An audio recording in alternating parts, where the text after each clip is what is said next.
Parenting आज बहुत ही ज़्यादा कंफ्यूजिंग लगता है, जो पहले के ज़माने में शायद नहीं था। Because we are living in the digital world, जहाँ पे वर्ल्ड बहुत ही अनसर्टेनिटी पे चलता है। हम एआई वर्ल्ड में जी रहे हैं। हर तरफ एडवाइस मिलती है, घर में अलग एडवाइस, स्कूल में अलग एडवाइस, फैमिली में अलग advice, internet and social media पे अलग एडवाइस। और अगर इस सब में आप ओवरवेल्म फील कर रहे हो, सो आप अकेले पेरेंट नहीं हो। This is the story of almost every parent in this era. और हमें अपने बच्चों को स्ट्रॉन्ग बनाना है, रेजिलिएंट बनाना है, सारी चैलेंजेस का मुकाबला करे ऐसा बनाना है, सक्सेस के लिए सेट करना है। तो ये 7 आदतें जो मैं इस वीडियो में बताने वाली हूँ, वो एज ए पेरेंट आपको 100% अपनानी चाहिए, बिकॉज इसके बाद आपको और किसी भी चीज़ की ज़रूरत नहीं पड़ेगी। सो वीडियो के एंड तक बने रहिए, बिकॉज इसमें जो 7वीं आदत है, that is the most important and the most ignored one. Number 1 आदत is regulate your own emotion. हम अगर अपने इमोशन को रेगुलेट नहीं कर सकते हैं एज ए पेरेंट्स, अगर हम हमेशा चिल्लाते हैं, हमेशा गुस्सा करते हैं, हमेशा हम रफ बातें करते हैं बच्चों के साथ, हमेशा उनको डांटते रहते हैं, देन बच्चा भी हमसे यही सीखेगा। So first is regulate your own emotion. And बहुत टाइम ऐसा देखा गया है, and this is the study that has done, कि हम जब रिएक्शन देते हैं, बच्चे ने लेट्स से होमवर्क नहीं किया या नहीं बैठते होमवर्क के लिए, या कुछ गिरा दिया, या whatsoever that they have done, उसके बाद जो हमारा रिएक्शन है वो it is not just because of the thing which is happened, it is because of कि हम हमारे लाइफ में क्या चल रहा है उसके बेसिस पे वो रिएक्शन होता है। एज एन एग्जाम्पल, अगर आप ऑफिस से घर पे आए और बच्चे ने होमवर्क नहीं किया, आपने बोला होमवर्क करने बैठो, एंड अगर वो बच्चा होमवर्क नहीं कर रहा है, आप उस पे डांटोगे, चिल्लाओगे, मारोगे, कुछ भी करोगे, दिस इज नॉट बिकॉज कि आपका बच्चा होमवर्क नहीं कर रहा है, इट इज बिकॉज कि ऑफिस में आपका दिन अच्छा नहीं गया है, आपके बॉस ने आपको डांटा है, या आपको कुछ मदर इन लॉ ने कुछ बोला है, या आपके हस्बैंड ने कुछ बोला है, कुछ तो ऐसा हुआ है जिससे आपका इमोशनल इम्बैलेंस हो गया है। उसी की वजह से आपने अपने बच्चे पे चिल्लाया है, बिकॉज बच्चा इज द सॉफ्ट टारगेट, और ये एक ट्रिगर पॉइंट है कि होमवर्क नहीं करना। वो ट्रिगर पॉइंट से आप ट्रिगर हो गए हो और आपके सारे इमोशन जो है वो उन पे ही गए हैं।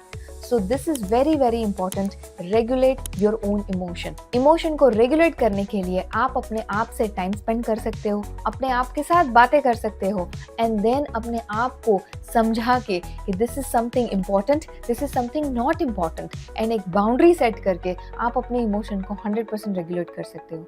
And this is very very important, because unregulated emotion अगर पेरेंट्स के हैं या बच्चे के हैं, this is very very harmful. पर सिर्फ क्या रेगुलेट इमोशन करना ही जरूरी है, सिर्फ काम रहना जरूरी है? नहीं। इसी के चलते हम जाएंगे आदत नंबर 2, और आदत नंबर 2 है connect before you correct. As an example, आप अगर ऑफिस से थक हार के, you and your husband both are coming, और आप दोनों का दिन अच्छा नहीं गया है, और आपके हस्बैंड बहुत ज़्यादा थक गए हैं, और वो बैठ के सोफा पे बैठ के चिल्ला के बोलेंगे, मेरे लिए एक कप चाय तो बना के दो। Do you think that as a wife you want to work and you want to do anything for your husband? No. Probably you will step back and you will say कि मैं भी उतनी ही थकी हूँ, जाओ खुद अपने आप बना लो। Right? The same thing is happening with our child. But अगर उसी सिचुएशन में, अगर आपके हस्बैंड आपके बाजू में बैठ के आपको प्यार से बोलते हैं कि आज मेरा दिन बिल्कुल अच्छा नहीं गया है, I do not feel like getting up, can you please make a tea for me? उस सिचुएशन में आप कितने भी थके हैं, as a wife I am sure that you will get up and make a cup of tea for your husband. ये same चीज़ हमारे चिल्ड्रन के साथ होती है। जब हम उन पे चिल्लाते हैं, डांटते हैं, मारते हैं, और उनको समझाते नहीं है कि हमको क्या चाहिए, हमारी क्या एक्सपेक्टेशन है, how that we are feeling, वो कभी भी नहीं सुनेंगे, because they are not connected. अभी हस्बैंड वाइफ के एग्जाम्पल में, because husband has connected with the wife, तो wife has taken the extra step even to do something for the husband. But same चीज अगर हम कनेक्ट नहीं करते हैं अपने बच्चे के साथ, बच्चा हमारी नहीं सुनता है। So connect always before you correct. इसी के चलते हम चलेंगे अपनी आदत number 3, which is home is a safe space.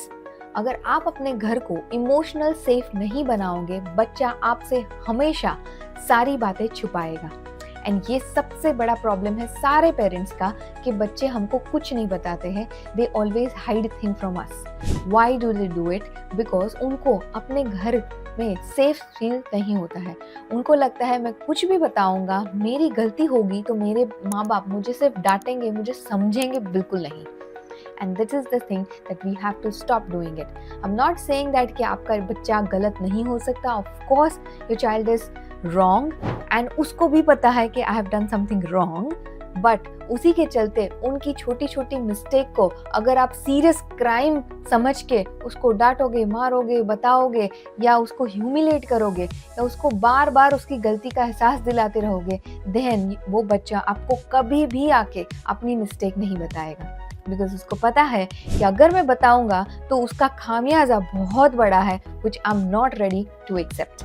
Because उस टाइम पे उन्होंने जब मिस्टेक की है, they need your support, your warmth, your wisdom, but उनको मिलता क्या है? डांट, फटकार, मार एंड जजमेंट। सो यही चीज़ें हमें बंद करनी है, बिकॉज अगर ये नहीं करेंगे तो बच्चा बाहर जाके एडवाइस सीख करेगा, वो 100% is not going to be the good advice for your child. So जो बच्चे सेफ फील करते हैं अपने घर में, वो सारे प्रॉब्लम्स बताते हैं। जो बच्चे डरते हैं वो सारी चीज़ें छुपाते हैं।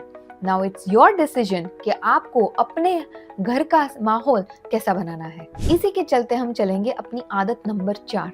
अगर ये मिस कर दिया तो आगे की सारी आदतें फेल हो जाएगी। So this is very important. And आदत नंबर 4 है model the behaviour that you want. आपको अपने आप में ऐसा बिहेवियर लाना है जो बिहेवियर आप एक्सपेक्ट करते हो अपने चाइल्ड से। As an example, if you want your child to eat healthy, you have to first start to eat healthy. If you want your child to do exercise, you have to start doing exercise. If you want your child to respect you, you have to start giving respect to your child. और ये हमेशा parents miss करते हैं। वो हमेशा समझते हैं because I am a parent, I am liable to get the respect, but I am not liable to give the respect back. अगर ये चीज़ है तो वो आपको रिस्पेक्ट कभी नहीं मिलेगी। अगर मिलेगी तो भी वो खोखली रिस्पेक्ट होगी, बिकॉज वो बच्चा अपने इनर कोर से वो रिस्पेक्ट फील नहीं करता है। सो मेक श्योर कि आपको जो भी बिहेवियर आपके बच्चे में डालना है, वो बिहेवियर आपको खुद पहले करना है। बिकॉज जब आप करोगे तो आपको भी पता चलेगा you can not be perfect. आपके एक्सपेक्टेशन भी लोअर डाउन होंगे, क्योंकि आपको पता है ये करने में आपको कितनी तकलीफ होती है। And then you will not have unrealistic expectation, जिसके चलते हमेशा बच्चे good girl good boy syndrome में फंस जाते हैं। लेकिन क्या इसका मतलब ये है कि गुड पेरेंट्स मिस्टेक नहीं करते? ऑफ कोर्स करते हैं। इसी के चलते हम चलेंगे अपनी आदत नंबर 5। आदत नंबर 5 है repair after rupture.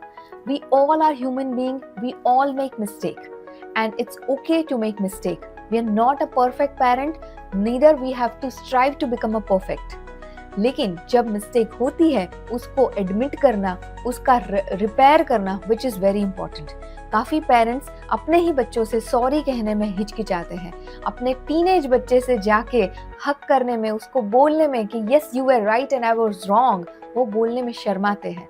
And that is the thing which is really hindering the relationship between parent and the child. So अगर आप ऐसे पेरेंट हो जिसको सॉरी बोलने में बहुत ही हिचकिच होती है, तो आपको ये समझना चाहिए कि आपका सॉरी बोलना बहुत इंपॉर्टेंट है, बिकॉज यही सॉरी आपको आगे चल के आपके रिलेशनशिप को ऑलवेज हेल्दी रखेंगे। एंड आप ये बिहेवियर भी मॉडल करोगे अपने चाइल्ड को कि mistakes are okay, but mistake के after you make a mistake, how you repair it, that is important. तो वो बच्चा जब आगे जाके अपने रिलेशनशिप डेवलप करेगा, वो भी यही चीज़ मिमिक करेगा। बिकॉज एज ए पेरेंट जो हम करते हैं वो हमारे बच्चे के सबकॉन्शियस माइंड में रजिस्टर होता है। शायद उसका इफेक्ट आपको अभी राइट अवे ना मिले, लेकिन आगे चलते आप देखोगे कि वो वही आदतें, वही चीज़ रिपीट करते हैं। लेकिन पेरेंट्स को लगेगा क्या सॉरी बोलने से मैं वीक लगूंगा? Am I a weak parent? No, sorry बोलने से ट्रस्ट बिल्ड होता है, उससे वीकनेस नहीं होता है। लेकिन क्या सिर्फ गलती करो और सॉरी बोलो यही रिपीट करना है? नो। इसी के चलते हम चलेंगे अपनी आदत नंबर 6। आदत नंबर 6 है स्मॉल डेली कमिटमेंट्स। ये है बिजी पेरेंट्स के लिए। इनफैक्ट अभी के सारे पेरेंट्स बिजी है, whether the mother is a housewife or not housewife, they are always busy. They have lot of things on their plate. सो हमेशा अपने बच्चे के साथ 10 मिनट ऐसे स्पेंड करिए जो प्रेजेंट है। आप जो 10 मिनट में 100% प्रेजेंट हो अपने बच्चों के साथ, उनकी बातें सुन रहे हो, उनको जज नहीं कर रहे हो, उनको एडवाइस नहीं कर रहे हो, उनके साथ बिल्कुल भी नोक जोक नहीं कर रहे हो. It's just that you and your child. Nothing will come in between it. ये 10 मिनट भी पावरफुल है बिकॉज ये 10 मिनट आपका कनेक्शन जो है वो स्ट्रॉन्ग बनाती है. और इसी के चलते, ये कनेक्शन के चलते, अगर आप अपने बच्चे को आगे कुछ भी चेंजेस या करेक्शन देते हो, वो बहुत ही इजीली वो एक्सेप्ट करते हैं बिकॉज वो आपको अभी ट्रस्ट करते हैं. वो आपको एज ए पेरेंट देखते हैं, वो आपको as a guide, as a mentor, वो आपको अपने एनिमी के तौर पे नहीं देखते हैं.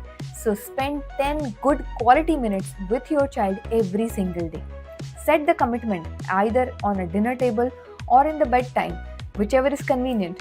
10 मिनट तो हम अपने स्केड्यूल से 100% निकाल सकते हैं. ऐसा समझिए कि ये 10 मिनट आपकी SIP है, जिसके चलते आप वहाँ पे एवरी डे 10 मिनट्स अपना टाइम डाल रहे हैं अपने बच्चे के साथ कनेक्शन बनाने के लिए.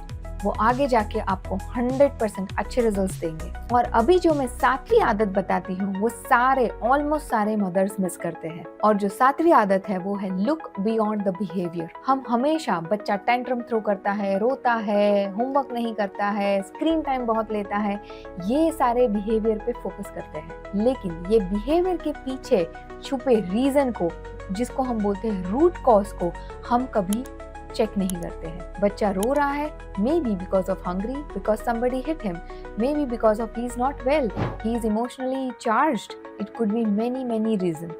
बच्चा होमवर्क नहीं कर रहा है, maybe because he is finding it hard, he is finding it boring, he is finding its not interesting. So there are so many reasons behind the behaviour. लेकिन अगर ऐसा समझो, behaviour is a upper surface and the root cause is the bottom.